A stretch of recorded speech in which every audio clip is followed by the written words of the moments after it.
Good afternoon, everybody. So you may have expected to see Dr. Allison McKay in doing the introduction, but she's on a special leave this semester. So I'm John Lenhart. I'm the acting department chair this particular semester. It's my pleasure to welcome you to our quarterly CEGE CONNEXT seminar. And this particular program highlights creative and amazing research and teaching that is happening in the Civil, Environmental, and Geodetic Engineering department here at Ohio State.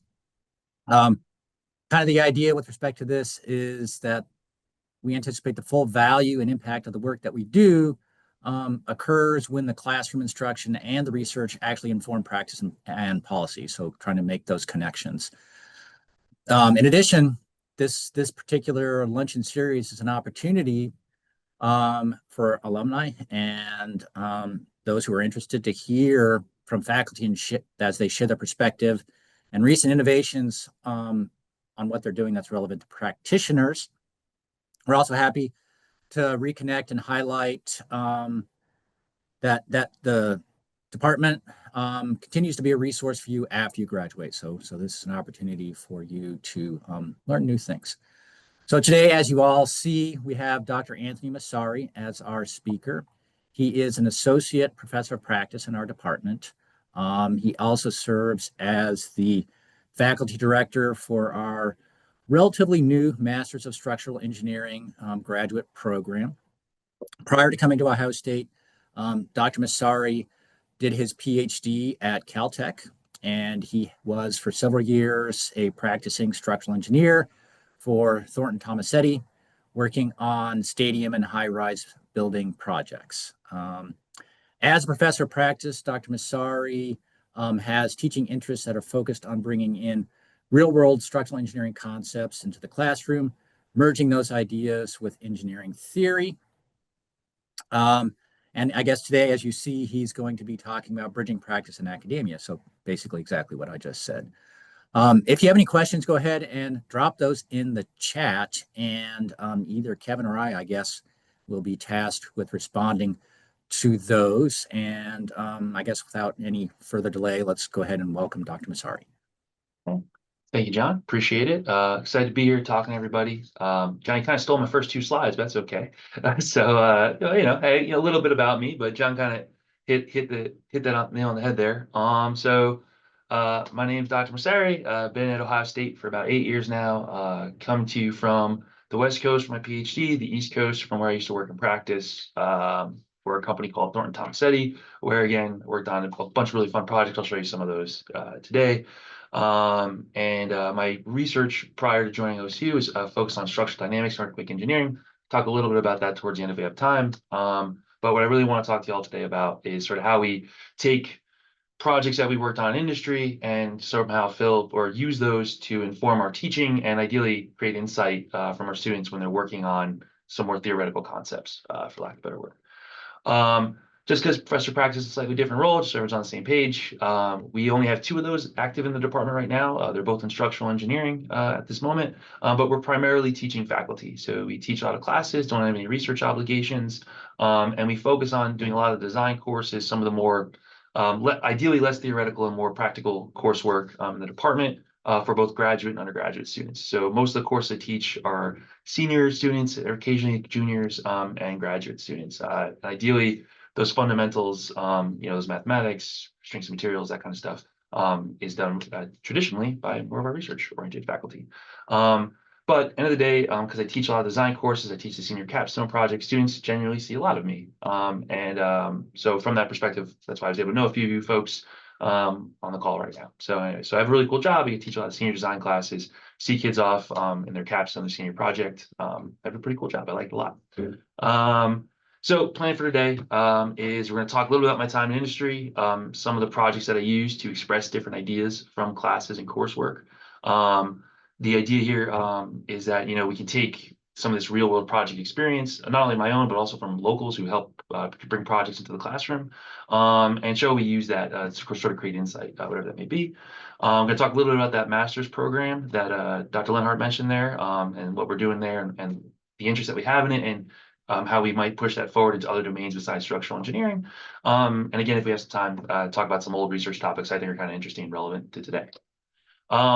So real quick, I teach all these classes, right, to students, and at one point I was a student, right, and I worked for this company called Thornton Tom Steady. It was my first structural engineering internship, and coming out my junior year, getting that internship, they were like, okay, we'll give you your first project to work on, and this was it. This is the Prudential Center in Newark, New Jersey. The New Jersey Devils play there. The Nets were supposed to play there. They played for a year, and they moved to Brooklyn.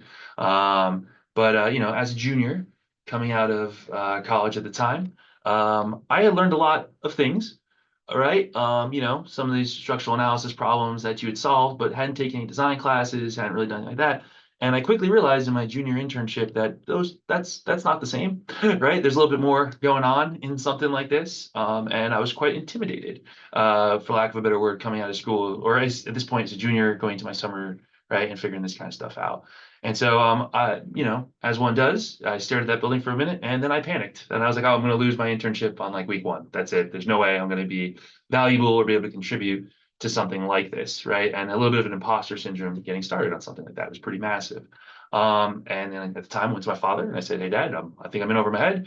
And he was like, well, panic is normal, but his great advice was just proceed formally, right? Just work through the process, right? Start with what you know what you don't know, and kind of execute what you can, ask questions, all that kind of stuff. And so try and drive that into students is that, hey, we've all been there, right? At some point in our career where we didn't know everything, right?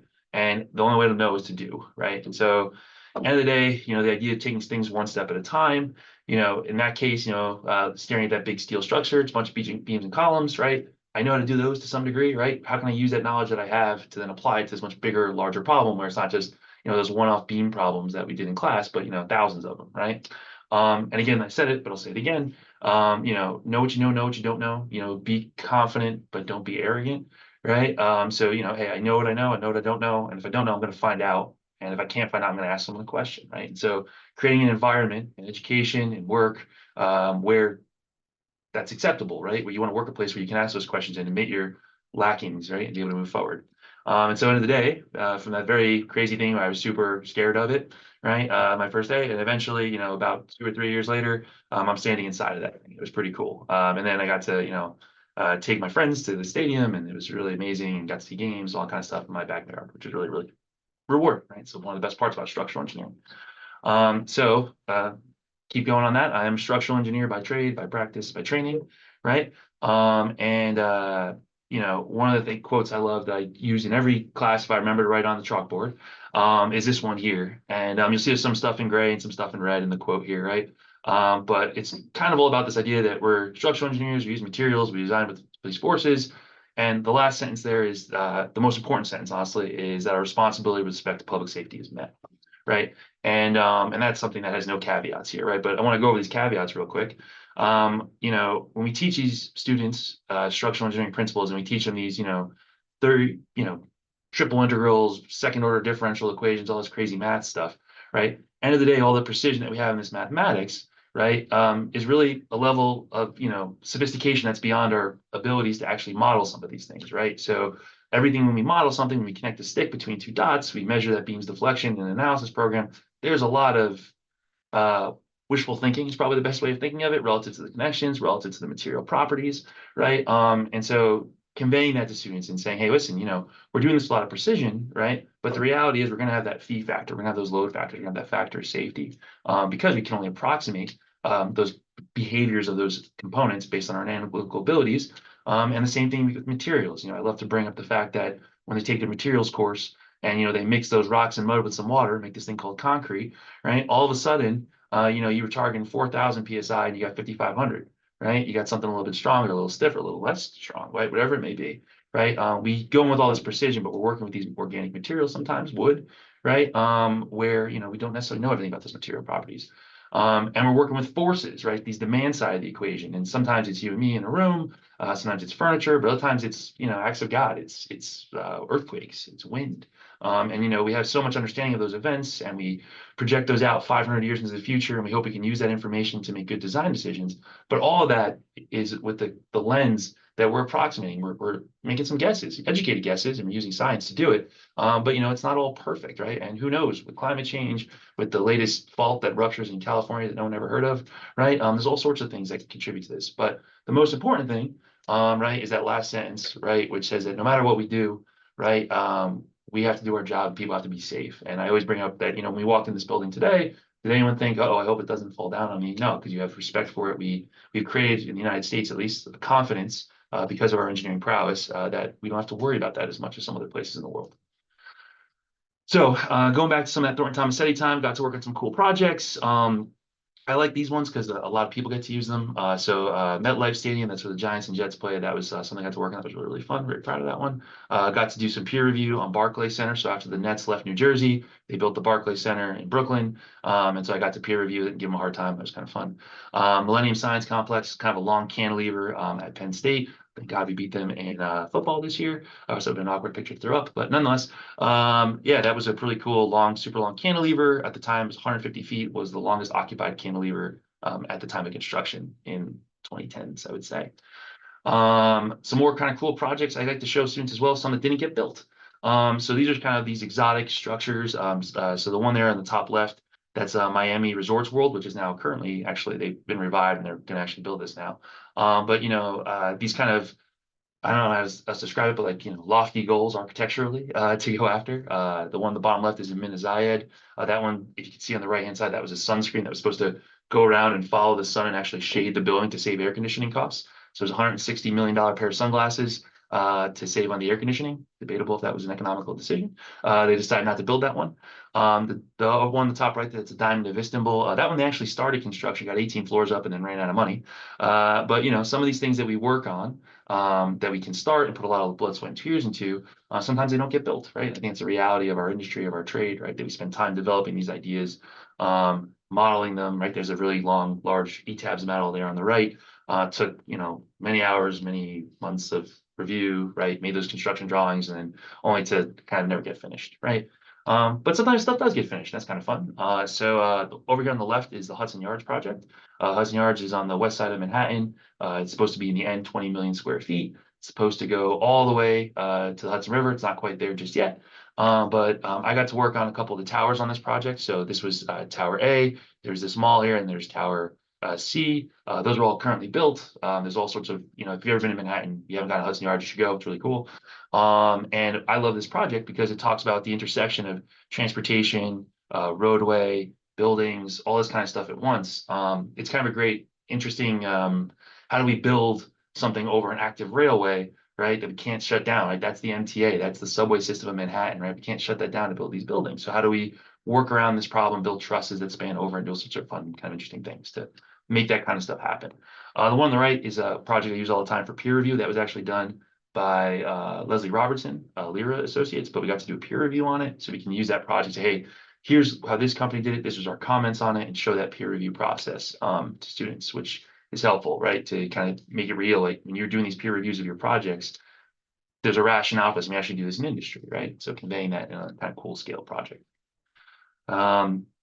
So all that is to say that, we have these projects that I've worked on, and I try and bring those into the classroom as much as possible, really for the purpose of showing that, hey, we're doing this for a reason, right? We're studying this particular activity, we're studying this particular type of design, this type of analysis, but it applies to something. And so when you're sitting there in that classroom, sweating and doing that second order differential equation, whatever it is that you're doing, these matrices, linear algebra, right? You're doing these technically difficult things, right? But they have a purpose, right? And with these skills, we can use them to do things in the field that hopefully everyone wants to do when they graduate and get out of here, right? And a big part of that is creating the space for students to, I don't want to say fail, but like, to learn, right? To, hey, listen, I tried this, I couldn't quite figure it out, right? Oh, okay, let me sit on your shoulder, let me see what you're doing. All right, well, you're almost there, not quite, right? And hopefully get into that next step so they can take the initiative to do the next thing they want to do, right? So move forward and get those technical skills they need, but also be in a place where we can hopefully help them do that. So we try and bring these real world projects into the classroom as much as possible. And we use some of the stuff from my background, but I've also used stuff from people, honestly, in industry around here in the city of Columbus, and even campus. We use as a, for lack of a better, called a living lab. It's kind of a fancy word, but walk around campus, find things that we can use, walk around Dublin, find things that we can use. that can support our arguments and sort of bridge, hey, this is what you want to do when you grow up. This is how it relates to the classroom, right? So this is one of my favorite projects I got to work on. It's by this fancy architect called Calatrava, and it's in Florida. And I love this project. Got a lot of really cool, interesting architectural components on it. These pergolas, those wings on the top actually flap. They actually go up and down, believe it or not. And it makes this really, really pretty kind of interesting building that has a lot of interesting components that I can use for concrete design, steel design, even structural dynamics. So I like to use this building a lot. It's in Lakeland, Florida, and I always like to bring up kind of for our land development folks that these lakes in Lakeland, Florida did not exist. However, there are lakes everywhere in Lakeland, Florida. So if you go to Google Maps, you'd see you could have found you can't miss if you spit on a map and you'd find a lake. And for some reason, they found the only place without lakes. There's a bunch of trees. They literally burned all the trees down and then built these lakes, right? So, not the most environmentally friendly process sometimes to build some of these things, but and it is sort of beautiful campus that got built, has a couple of dormitories on it now at this point, a couple different buildings. But I want to focus on this fancy building here. It's floating in the middle of a lake. It's not really floating, but it looks like it is to some degree. Just to show you some of the things that we use this for, right? So this just as a cross section of that building, you see these flappy wings moving up and down. And it's really not that complex. And beyond those flappy wings and some of these kind of detailed architectural components, right? It's just a single floor, right? That is occupied above. There's the ground level here, and there'll be this kind of big atrium space inside of here, right? Just so we have some names, because I'll probably use them. There's this thing called the pergola. Over here on the left and right hand side is this thing called the cupola of above here, right? So these two like different kind of architectural components, right? So just bear with me as I walk through some stuff. All right, so one of the things that we always try and tell students is that it's not about just an answer, it's about multiple answers, right? And so one of the things we stress in Capstone 1, so Capstone here is a 2-semester program, Capstone 1 is I need some ideas. I don't just want your one answer, I want some alternative answers. And I love this example in this particular case. This is a plain view of that building. It ended up having some expansion joints for the end zones, for lack of a better word. So this is the center of the building. And what you'll see is in one case, we went with a one-way slab and one way went with a two-way slab. And the two-way slab was actually way more economical. We found cost savings, less concrete, less CO2, a bunch of different things that were good about the two-way slab option, scheme 2. But we ended up building with scheme 1 because of the architectural desires. And you'll see that in a minute. The architect wanted this to look like the ribs of a human. It doesn't really seem like it too much right now. Maybe you can see a little bit of a rib cage right now. But nonetheless, I'm ended up doing the more expensive option. And because of that architectural interest, you'll see why in a bit, I promise. But again, going back to the classroom, right? Hey, we do this in the real world, right? I'm not doing this just for funsies in the class, right? We need to come up with these schemes so people can make decisions. It's not about just the answer, but multiple answers. So in the cross section of that building, this is that second occupied floor here, right? This is the ground level. This is sort of this area here where the pergola came over the top and landed on this sort of secondary roof here. But in this, all these sort of interesting joints exist. And I love to use this as an example for concrete detailing, right? So if we kind of zoom in on any one of those red boxes, you're going to see that in this particular structure, the architect had some very strict requirements. One was that the columns had to be super, super narrow. And again, you're going to see why in a minute. But for the spans that we had, about 35 feet, to fit the rebar that we required to make this thing work, there were all a bunch of moment frames to make things kind of function. We had some significant rebar issues, right? We had very, very dense reinforcing where we couldn't just throw your bars in through the column and wrap them down, hook them down, whatever you want to do. We had to do all this really fancy detailing, all these fancy rebar bends to make things fit, right? To avoid overly dense reinforcing, right? To make it so that we had enough room for those little rocks inside that concrete to find their way around those little rebars, right? Other things that we like to bring up sometimes are that are a little abstract, right? We talk about couplers, right? And how we want to offset those couplers in the structural column so that they don't overlap and, again, create too much congestion, right? We have to offset them in the system. Sometimes we can't bring bars in all the way to and make the angles and the returns that we require. So we have to do terminators, right? And all of a sudden those terminators are sticking out of this thing, and then we can cast this diagonal secondarily, right? All this is things that we talk about in the abstract. We talk about tension splices, we talk about mechanical couplers, but this gives you an application of that in the field, right? And so, hey, this is how this was used in this project, right? To ideally, build this structure. So all this is a little abstract, but then all of a sudden you show them that concrete, and you say, hey, look, this is what we were able to accomplish by creating these sort of really thin ribs that come off across and create this sort of radial array that goes around the structural system, and we create these really beautiful architectural elements. So this goes back to that two-way slab thing I was talking about, where, hey, listen, instead of doing every other bay, making sort of fatter columns, fatter beams, let's do it more frequently and thinner, and we get this kind of cool architectural effect that we can take advantage of, right? So the architect made our life a little difficult to fit all that rebar in those really thin columns, right? And came up with all these little details, and it was hard to construct. It was hard to form this, right? We had to do all sorts of mock-ups to figure out how we were actually get the reinforcing to work functionally. But then we were able to create this repeatable pattern over and over again and create something that was buildable, right? So that was just an example of the concrete side of things, right? Just kind of sticking with the same building, so it's easy to show more of these demonstrations. But again, we do this for any building, right? That same building in the center had this big open, let's call it an oculus space.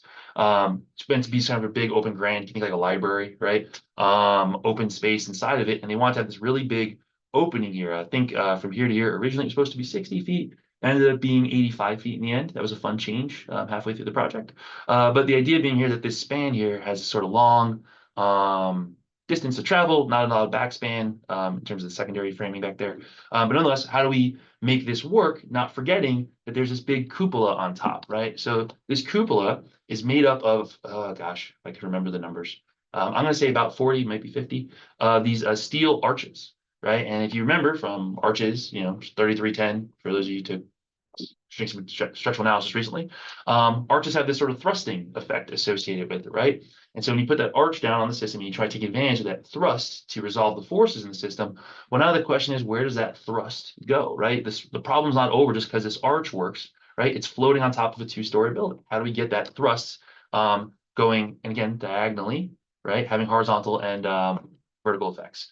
So taking those arches, putting it on that big beam, all of a sudden you have to kind of figure out, hey, listen, we have these vertical forces on this beam bending it, these horizontal forces that want to twist that beam, it's a little offset, we'll see in a minute, right? How are we going to resolve those kinds of conditions, right? And don't forget, this beam isn't just holding up that cupola, it's also holding up this roof back here. So there's a really big, kind of large area of material that has to hold up. It also can't deflect too much because that cupola's got glass on it, right? We don't want the glass to break, right? There's a whole bunch of things that go on in this, right?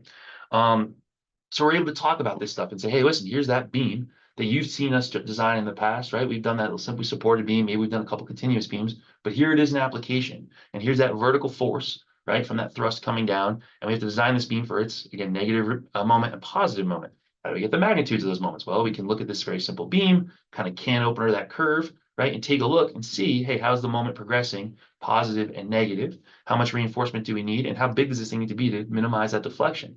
Don't forget that slab's coming in on the right-hand side. How are we going to tie that into the beam? It's offset down a little bit. It's not the top, it's not the bottom, it's the middle. Now this beam's also going to have torsional issues, right? It's long, right? So how are we going to resolve that torsion, not only from this blue coming through, but naturally? If you have sorry, I say cheat and grab my ruler that I always do, right? If you push on something, kind of wants to roll over on itself, right? So given that, how do we brace this long span beam and make sure that it works, especially if we're not grabbing the compression area necessarily? And so we come up with these details associated with this. We put these little they had a name for it at the time. I can't remember the detail, but a little kicker, for lack of a better word, at every beam, right? That we used also for the wings. We'll talk about that later. But to resolve this beam's twist, get that torsion into the beams that are in the slab, right? Find that load path that works. And again, so now we can describe load path, we can describe moments, we can describe shear. And again, something that's real. It's not just a 2D beam with some loads on it and design, right? We can do something more realistic. That horizontal force part I was talking about, right? We like to talk about the things like hoop stress, right? And like hoop stress and like pressure vessels and all that kind of stuff, right? But we can do that even in bigger structures, right? That thrust was pushing out left to right in that arch. And, now we have this big slab around here that has to deal with all this thrusting action, right? So that thrust, when it comes across, it's going to have to create tension across the ends here, right? Because it's going to pull.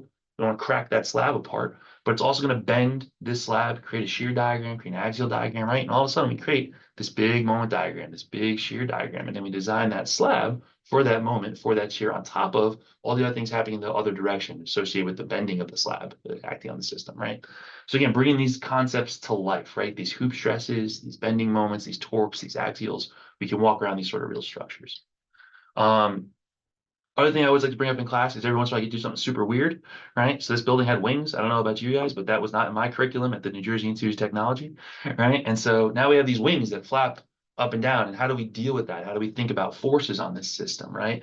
And so sometimes, this thing's pivoting about this really small lever arm in the back. These things are pretty long. I think the longest ones were like 80 feet.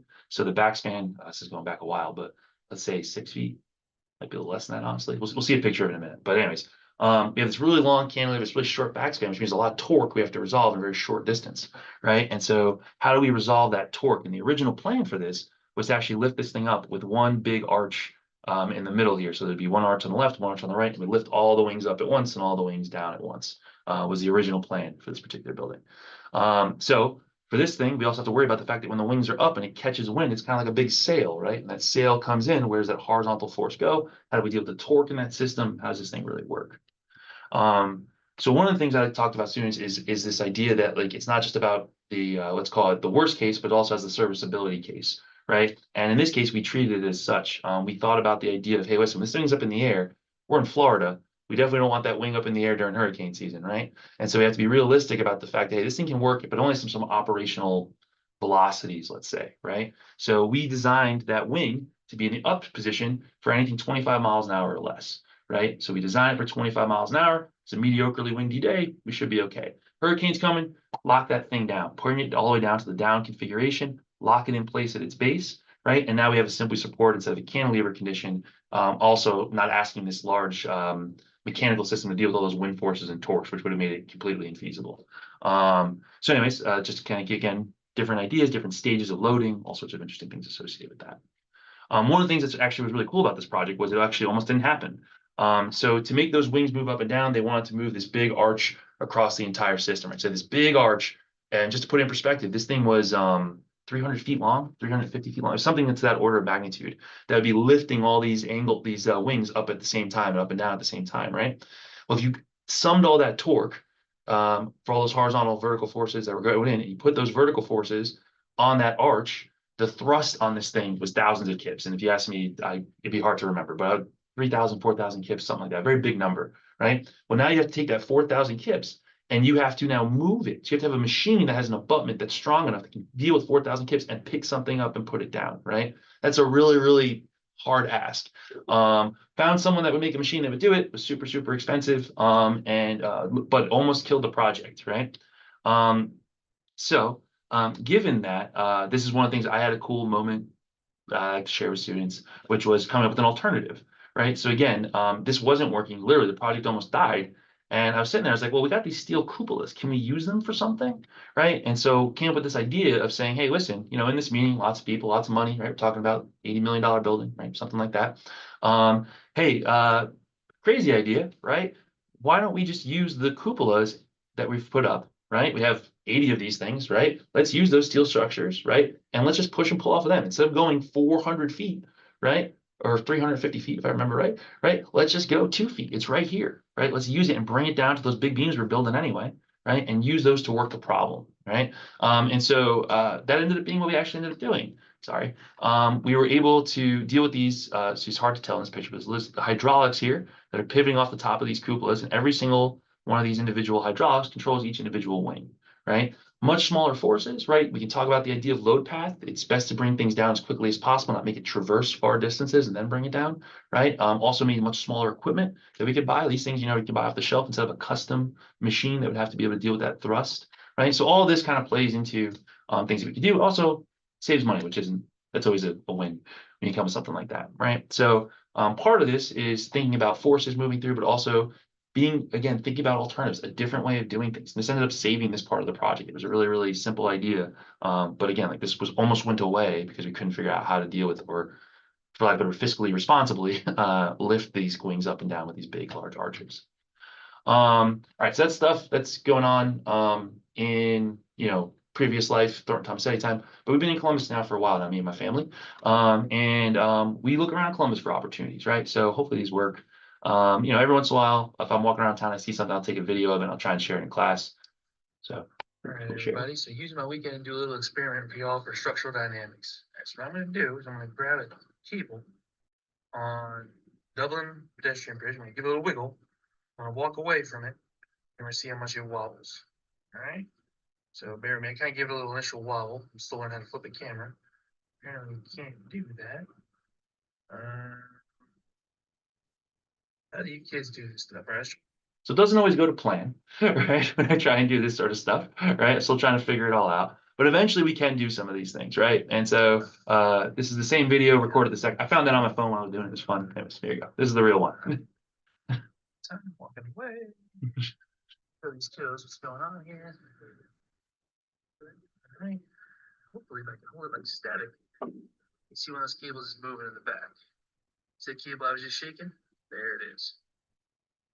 All right. So the point is that we grab these things. And it's me whispering, so I don't want to get into it. But we can use these kinds of opportunities in town, right, to find things that we can experiment, play with, and demonstrate stuff, right? In that case, it was about cable stiffening, right? By pulling tighter on the cable, right, you can make it stiffer and stiffer. But the less force you have, the more flexible it is, right? And we were able to use that as an example, right? So in that case, it's pretty stiff, but I was still able to get it going with a little bit of force, right, and get it moving and see that thing sort of what its flexibility was. It doesn't always have to be outside, right? So this is something we did actually quite recently. Dr. Leonard actually took this picture. So you were trying to convey to students, hey, listen, how do we get a feel for how much load we're talking about, right? Sometimes we're talking about 40 PSF, 20 PSF, 10 PSF, pushing on these floors, right? Let's bring it to life, right? So we put a little 10-foot by 10-foot square in the floor. We stuck the students in, gave them an average weight of 185 pounds. Some were offended. But the idea is that this could be used to, again, bring to life these ideas. It's not just this, oh, ASC 7 said so, so I did it. No, this is a real thing. It's a real function. This is a real application. And you can see 40 PSF, I think this was at like 30 at this point. It's pretty dense. We don't usually sit this close together, right? And gives you a sense of scale and comfort in the numbers that you're using in your designs. Just another one, again, RPAC is one of the ones I like to use in steel design, trying to explain to students weak axis versus strong axis buckling. Most times people think about strong axis buckling, weak axis buckling doesn't come to, most times people think of weak axis buckling, but in this case, this column is braced quite frequently, the RPAC, and so the weak axis buckled length is actually quite short, order of magnitude like 10 or 12 feet, whereas the strong axis buckling length is much larger. Right. And so we can explain, hey, the different bracing conditions about the strong versus the weak axis. You see this when you go to the gym. Hey, you've walked past this before at a bare minimum from the outside, right? And this long, tall glass wall, right? And how it deals with its, or determining its compression capacity, which I sometimes ask on exams. And it's kind of fun. You can also use other buildings. This is when I teach steel design, I like to use the academic services building on campus. And this is one that's got a kind of cool cantilevered area. If you know it, it's across from the varsity club. And we can use this building to explain distributed areas. We can use it to explain kind of complex structural systems happening and describe how we make these transfers. This had a two-way transfer that works kind of a weird way. But if you took steel design with me, you designed some of the main components of this building at one point for these various loads. And students are able to work the drawings, the Revit model. We create all this stuff for them. So you have something, again, tangible and real, not just a beam, not just a brace, not a 2D picture, something that they can actually interact with. And they can, go to the third floor and look at the braces, something like that. Some people have tried to cheat and gone actually measured the beams and columns. That's a whole other issue. But anyway. Other things that we do, we're all about the site visits, right? So we go to all these different locations. Sometimes it has to do with the grad class. Sometimes just something that people from industry, alumni, have given us the opportunity to, hey, come take a look at this project we're working on. Bring your steel class, bring your concrete class, bring your capstone kids. And we take advantage of that. So on the left-hand side here, that's I-72, 71.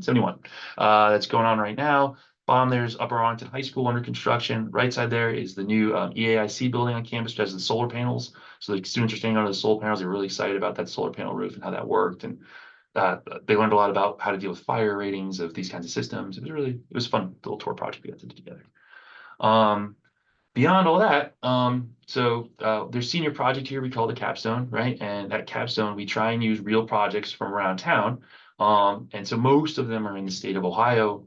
Many of them are in Columbus. Every once in a while, we have a couple that are out of the state. But generally speaking, some of the kids can go travel to, go take a look at it, or go see the site, right, as it sits today, and work with these different projects, right, and work through them. They work on these things for about a year, right? Kind of gives some opportunity to put some meat on the bones of these projects, these design concepts. And one of the best parts about it is that I don't have to do all the work. So we actually bring in a ton of consultants who help us out from all these different firms. This is the current makeup of what the consulting group looks like this semester.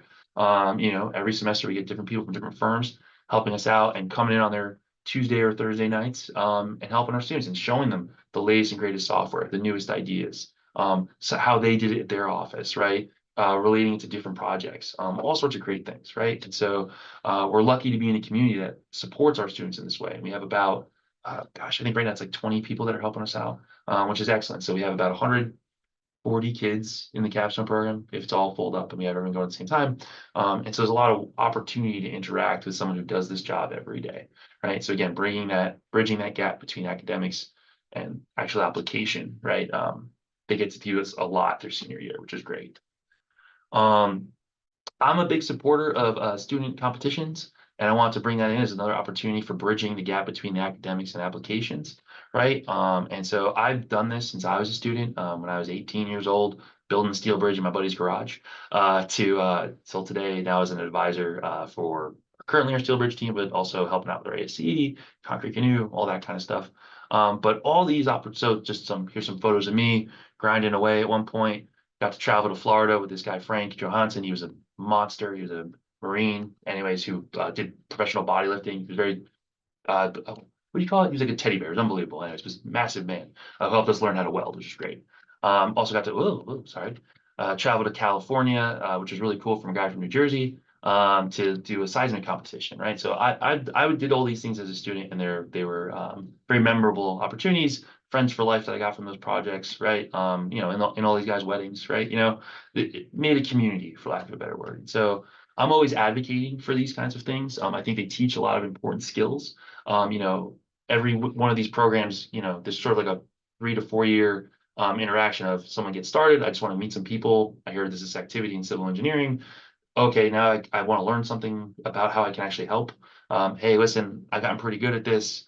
Maybe I can, you know, show a couple people what we did last year, and then seniors, they become leaders, right? So there's all this leadership, mentoring, getting people together, community. If they do well, they get to travel some places. They learn how to use specifications. So I'm a big supporter of these student competitions, trying to help kids out the best we can with these kinds of things. So just to give some examples here, EERI does a shake table competition about 2 years ago. I think we sent a couple students. Some of them are now grad students in our program. They have a great experience, which is great.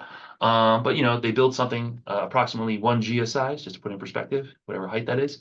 And they can actually shake, rattle, and roll these buildings, right? So in this case, they were able to go to Seattle and take this balsa wood structure, compete against 54 other teams across the country in this shake stable competition, right? Which is a really awesome experience for these 4 or 5 kids, right?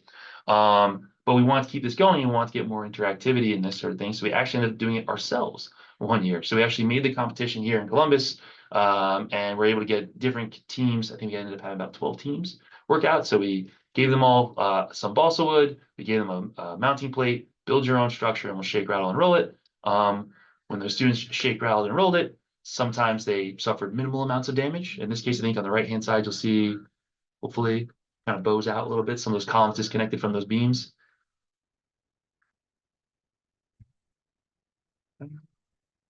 A little break.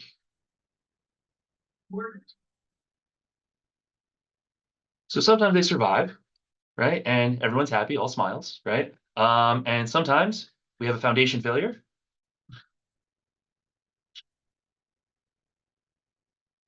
And ironically, everyone still smiles. All right. So creating these opportunities for students to exercise, go through these processes, maybe not win necessarily, but generally speaking, win or lose, people tend to have a good time with these things. Also, when we do this kind of stuff on campus, we have the opportunity to bring in locals. This is, you know, one of our advisors, kids who gets able to come in, goof around, build a little structure, see all these things, interact with all these students, undergrads and grad students. It was really, really great time. So we can do this kind of stuff even internally to make more access to our students, which has been great. Concrete Canoe, this year I got to travel with them out to California to see the national competition. We're trying to revive this team, honestly. It kind of quieted down for a couple of years. The last time I think we had a successful canoe that was built was, gosh, it might have been before COVID, which is a while, right? So we're trying to bring this team back. We have a great team of leaders here that are now went out to this national competition, came back, and now we have 30 kids in the concrete canoe team, which is wild. So this is a team that, you know, if we were lucky, we get 4 or 5 kids, and we have 30 people involved in it. So it's really creating some momentum for this team. The kids are enjoying it.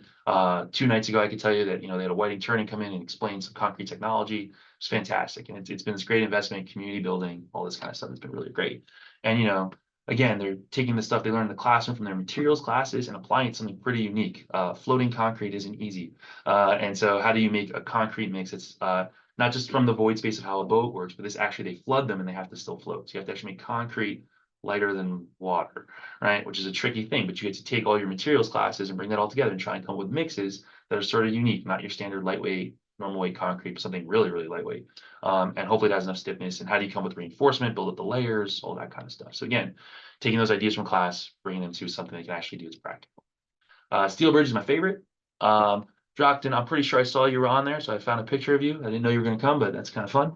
But Steel Bridge is an awesome project. I got to help these guys go out to the UP for Michigan Tech last year, and we built this bridge. Had a great time, right? The kids learned a ton. A good cohort. I think there was about 18 of them in the end that actually made the trip.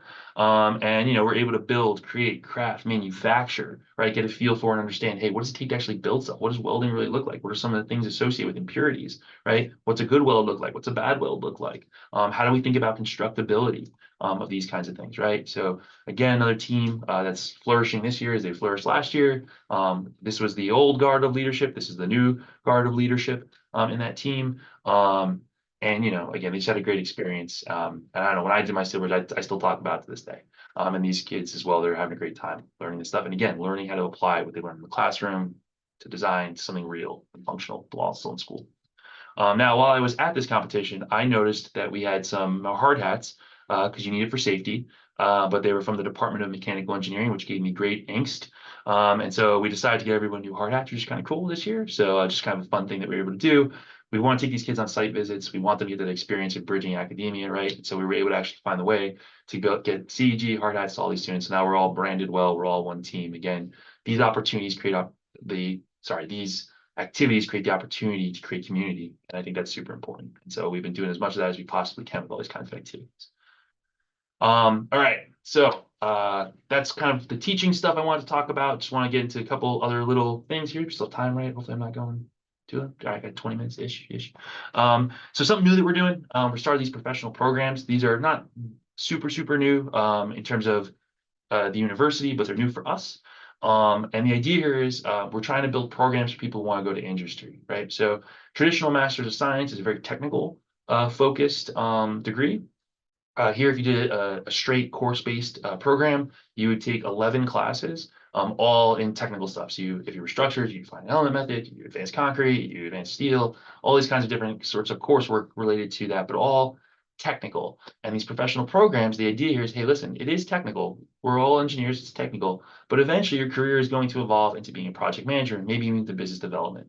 And so if we're trying to develop those skills in students, right, to get them prepared for that next step in their career, can we do better than just giving them technical education? And so the logic set behind this is, MS degrees, just on the same page, more technical skills, right? You could spend forever learning technical stuff. In your whole career, you're always learning new tricks and trades associated with things, right?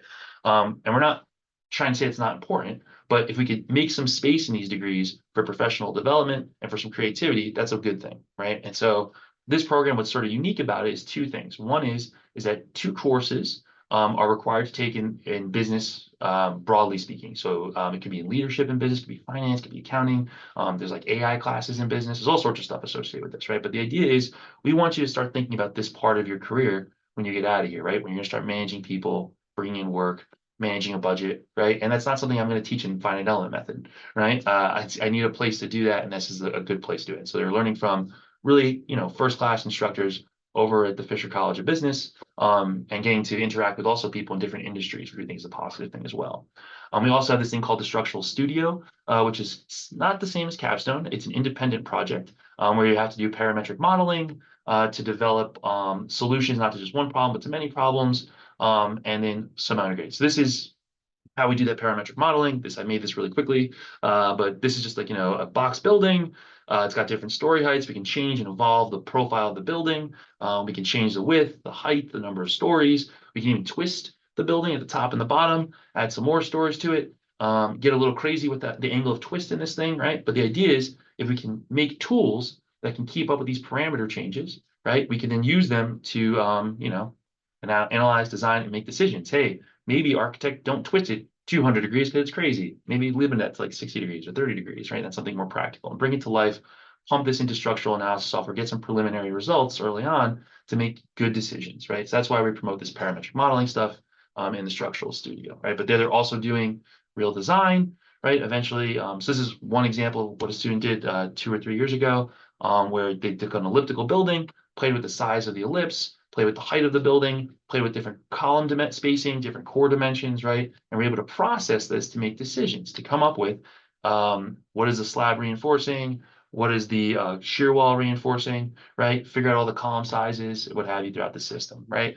So that's a big part of that Master's of Structural Engineering. It's not just about taking that critical coursework, but also doing some stuff with uh, business relating, right? Business acumen, as well as creatively designing stuff in parametric space, right? So just two kind of cool research concepts, just because I know that's normally what these things are about. So this is some stuff I did a while back.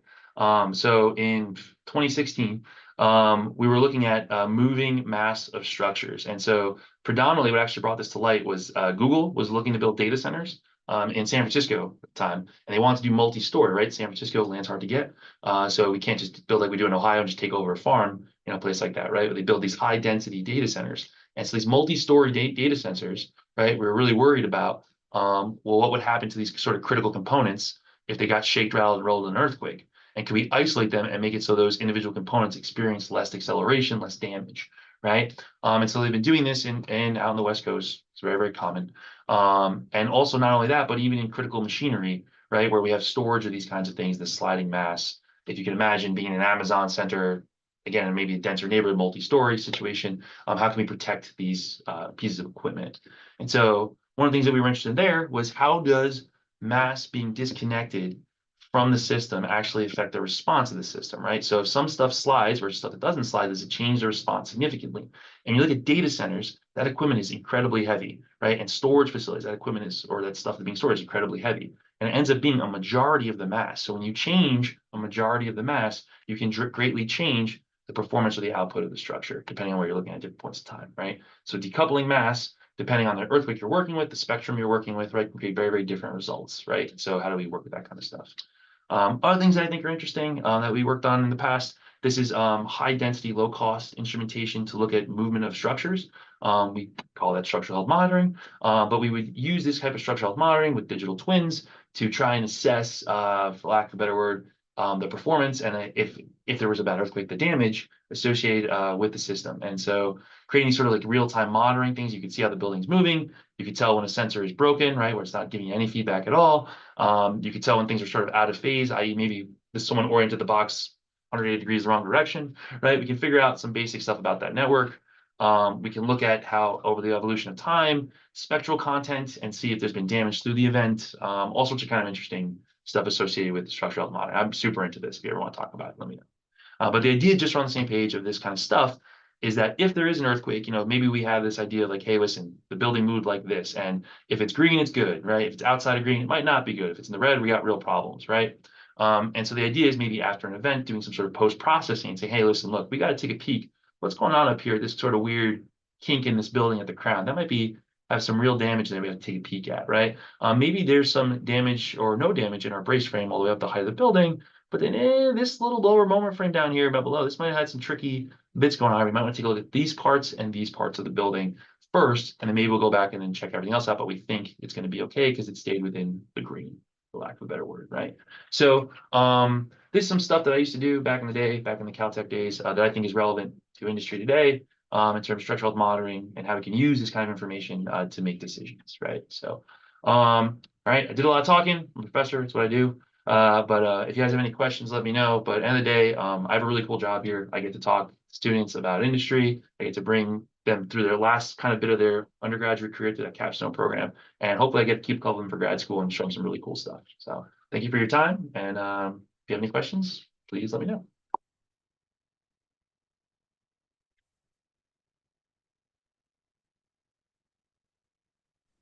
We do have some time for questions if folks have questions.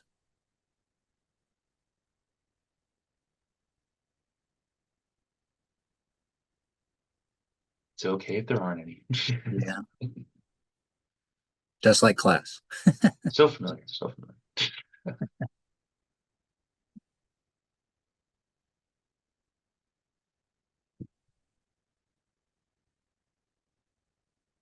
All right. Well, hearing none, here's my contact information. And if anyone ever wants to reach out, feel free. My cell phone number is definitely the easiest way to get me. But if you ever want to send an email, you have any questions. And by the by, we're always looking for projects. You guys are alumni. We're looking for consultants all the time. If you ever want to get involved, reach out. We'll find a way to plug you in. And it's great for the kids. They love having people in the industry come and talk and show them what they're doing. We did actually get a question in the chat about, do the capstone projects actually get built? Most of them do, not the student version of them. So we take, if it's a structural project as an example, we'll take an architectural background of something that either is or is not built yet. And the students will use that architectural background to build up their structural solution, as an example, right? That structural solution, broadly speaking, may have already been done by someone else, right? Or it'll be an abandoned project, right? One way or the other, right? Depends on the project itself. But the idea is they come with their unique solution to these projects. I have had some transportation projects that went well get asked for by the local communities that we've shared at town meetings and things like that, right? So one of them, for those of you who are aware, Upper Arlington has this thing called 5 Points. 5 Points, there's this idea of building a roundabout there. Our students did a phenomenal job on that a couple years ago. And so we shared that with the community. That was one. But if you've been through the 5 Points, it's not far from my house. They still haven't put in a roundabout, as an example. Another good one is 315, where it goes to the med center right now. There's this idea of lifting 315, putting a new bridge there, come with some different ideas for how to make that whole area work and how to get to the new hospital, that students have worked on for a couple of years, honestly. And the engineers who were working on it were the consultants that helped with the semester, and hey, say, can you send me those ideas that they worked on? Those are some pretty good ideas. And so I asked the students, they said, yeah, sure, no problem. And those companies took those projects and used them as incubators, I would say, for some ideas that they used for real projects. But generally speaking, our capstone projects are not built in civil, but there's an exception to that. We do have some international projects where students go to like Tanzania and build water treatment plants and things like that. That there is a whole other program that does do that kind of thing where it's actually built. And they have like a long life cycle. So, or I guess long project cycle. So you might work on this capstone project and 5 years later it gets built, right? In, Tanzania or something like that, or Honduras. So there's different types of projects out there that do come to fruition, but I don't work on those.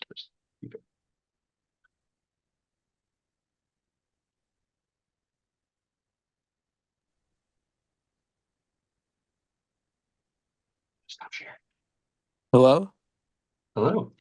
Yeah, go ahead. I'm curious about the lightweight concrete. Where are you using the lightweight concrete? Are you using it in structures or highway construction? I'm just curious.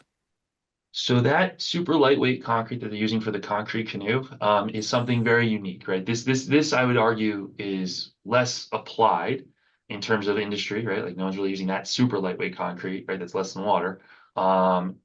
For industrial applications. This is meant to be an exercise in chemistry and in building, right? And to see what's possible, right? But that particular mix they're using is not designed for application beyond the canoe, right? But by learning the limits of what you can do in some of this stuff, you can find hopefully insight. There are some lightweight concrete fills though that are used in some backfill situations. That's not what they're doing. Just so we're on the same page. This is something very specific for a specific need that is structural, not just backfill, right? And is used just for these kind of floating boats. So they use like styrofoam to make the lightweight concrete? So you're on the right track. So there's different types of like glass balls and there's like aerogels. There's all sorts of different things that people use to create voids, right? Basically airspace, air pockets, right? To lighten up the concrete. That's right. And styrofoam, I believe, is like one of the few things they can't use. There's some rules associated with what they can put in their mix, right? So that's one's not allowed in the rules. I see. Well, thank you. No problem, Robert.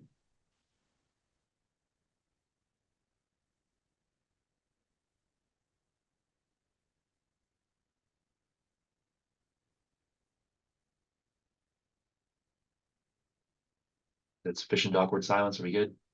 Yeah. All right. Well, again, thank you, everybody. I really appreciate you all coming out, and thank you for supporting our program, honestly, right? Our alumni really make a lot of this stuff possible. Those student activities, it comes from you guys.